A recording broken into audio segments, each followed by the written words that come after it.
नमस्कार मित्रांनो, बऱ्याच वेळा गावाकडे राहणाऱ्या लोकांना गटबुक प्लॅन याविषयी माहिती नसते। आज आपण गटबुक प्लॅन याविषयी माहिती घेणार आहोत। कोणत्याही जमिनीच्या तिच्या आकारमानाप्रमाणे गटबुक प्लॅन असतो। सदर गटबुक प्लॅन भूमापन कार्यालय गावच्या सीमा हद्दी ठरविताना आणि तुकडे जोड करताना जमिनीच्या वेगवेगळ्या तुकड्यांना जमीन महसूल नियमाप्रमाणे त्याला भूमापन क्रमांक मिळतो।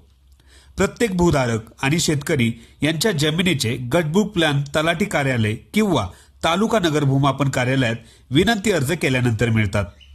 ग्रामीण भागामध्ये नकाशाला गटबुक प्लॅन म्हणतात, परंतु शहरात त्याला सिटी सर्वे प्लॅन असे म्हणतात।